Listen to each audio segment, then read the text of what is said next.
स्वागत है आप सभी का हमारे YouTube चैनल में। देखिए, हम इससे पहले आपका यूरोप में राष्ट्रवाद का उदय और भारत में राष्ट्रवाद ऑलरेडी पढ़ चुके हैं। उसके ऑप्टिकल क्वेश्चन, उससे आपके एक नंबर के जैसे प्रश्न बनते हैं, मैंने वो भी आपको बता दिया। कुछ महत्वपूर्ण सन भी आपको बता दिए, तो इसमें भी हम वही पढ़ने वाले हैं। अगर आपने वो वीडियोज नहीं देखी तो मैं आपको रिकमेंड करूँगा कि आप वो वीडियो देख सकते हैं। क्लास 10th के सोशल साइंस के प्लेलिस्ट में आपको वीडियोज मिल जाएंगे। चलिए, हमारा आज का पहला प्रश्न है कि 18वीं शताब्दी तक संसार के कौन से देश सबसे धनी देश माने जाते थे। तो आपको यहाँ उत्तर दिया भी गया है।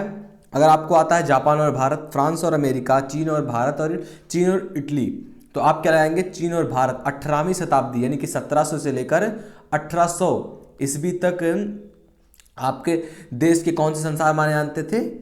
18वीं शताब्दी में देश के चीन और भारत सबसे धनी देश माने जाते थे। दूसरा आज का आपका प्रश्न है कि जो आर्थिक विनिमय के 3 तरह के प्रभावों में पहला प्रभाव किसका होता है? आर्थिक में 3 तरह के होते हैं, तो 3 तरह में पहला जो आपका है ये कौन सा होता है? तो व्यापार का, श्रम का, पूंजी का, आयात का। तो व्यापार का is your right answer for second question. चलिए, तीसरा प्रश्न हमारा है आज का कि ब्रिटेन की सरकार ने बड़े भूस्वामियों के दबाव में आकर मक्का के आयात पर पाबंदी लगा दी थी। आप जानते होंगे, पढ़ा होगा चैप्टर। तो इसमें ब्रिटेन में जब सरकार में बड़े भूस्वामियों के दबाव में आ गए थे तो वो मक्का के आयात यानी कि यहाँ से आने वाले पर जो पाबंदी लगा दी थी।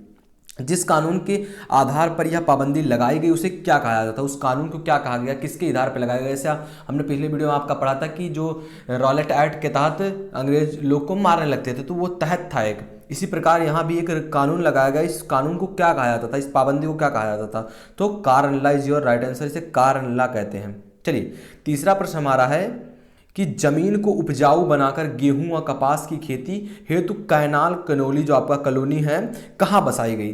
गुजरात में, उत्तर प्रदेश में, पंजाब में, उड़ीसा में। तो पंजाब में बसाई गई थी। देखिए, जमीन गेहूं की बात किया जाए तो उसी साइड आप दिल्ली, पंजाब, हरियाणा इसी साइड होता है। तो ज़्यादातर आप इससे अंदाजा लगा सकते हैं Punjab is your right answer. चलिए, कुछ आपको बता दे रहे हैं, कुछ महत्वपूर्ण तिथियां आगे प्रश्न से बढ़ने से पहले, क्योंकि देखिए आपका पहला इसमें हम बता रहे हैं, आपको 3 बताएंगे। इसमें आपका पहला है कि जो 15वीं शताब्दी की शुरुआत जब हुई थी 1400 ईस्वी के करीब, यानी कि 1419 ईस्वी में, जब कोलंबस ने किसकी खोज की थी? अमेरिका की। ये क्वेश्चन आपका पूछा जाता है बहुत ज़्यादा। और एक और आपका प्रश्न आता है 1949 ईस्वी में। 1949 ईस्वी में चीन की क्रांति हुई थी। आपसे कोई पूछ ले कि 1949 ईस्वी में किसकी क्रांति हुई थी? तो चीन की क्रांति हुई थी। और आपसे इसमें और प्रश्न पूछ सकता है कि आपका प्रथम विश्व युद्ध कब हुआ था? तो 1914 से 1919 तक।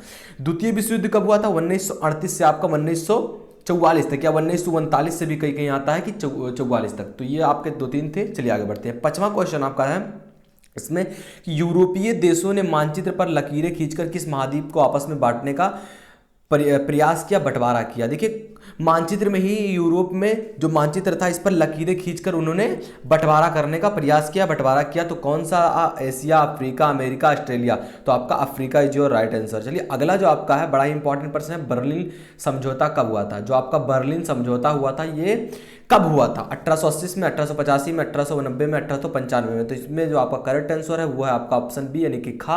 1885 ईस्वी में बर्लिन समझौता हुई थी। बड़ा ही इंपॉर्टेंट प्रश्न ये आपका है। 1885 में बर्लिन समझौता हुई थी।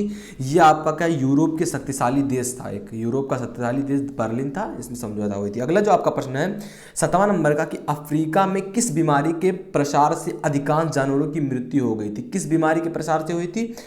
प्लेग, आपका रिंडरपेस्ट, या फिर आपका मलेरिया, एनिमल फीवर। तो इसमें जो आपका करेक्ट आंसर है रिंडरपेस्ट की जो बीमारी थी अफ्रीका में फैली थी, इससे अधिकांश जानवरों की बहुत ज़्यादा मृत्यु हो गई थी। 8वां आपका प्रश्न है कि अनुबंध व्यवस्था को और किस नाम से जाना जाता है? अनुबंध व्यवस्था जो है इसको एक और नाम से क्या जाना जाता है? तो नई दास प्रथा, इसी नाम से अनुबंध व्यवस्था को जाना जाता है। एक और नाम इसका है, अगला नाम। 9वां नंबर का आपका प्रश्न है कि 1914 से 1919 के बीच विश्व के शक्तिशाली देशों की आपसी औपनिवेशिक प्रतिस्पर्धा और उनके साम्राज्यवादी इरादों के कौन सा युद्ध हुआ? कौन से कारण युद्ध हुआ? कौन सा युद्ध हुआ था? प्रथम विश्व युद्ध, द्वितीय विश्व युद्ध, आपका रूस जापान युद्ध, या अणुबम युद्ध। तो इसमें आप जानते होंगे 1914 से लेकर 1919 तक आपका प्रथम विश्व, मैंने आपको पहले बता दिया था। तो इसमें आपका करेक्ट आंसर प्रथम विश्व युद्ध रहेगा।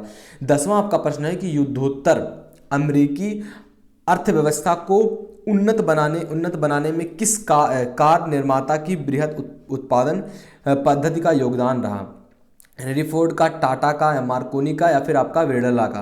तो इसमें आपका करेक्ट आंसर है वो है हेनरी फोर्ड का। हेनरी फोर्ड ने युद्धोत्तर अमेरिकी और अर्थव्यवस्था को उन्नत बनाने में अपना योगदान दिया। बृहत उत्पादन वृद्धि इनका था योगदान। चलिए, ये हमारे 10 आज के प्रश्न थे और कुछ देख लेते हैं कि और आज कुछ इंपॉर्टेंट तो बता दे रहे हैं कि 1929 में आप जानते हैं विश्व में आर्थिक महामंदी का संकट था। आपसे पूछ सकता है प्रश्न।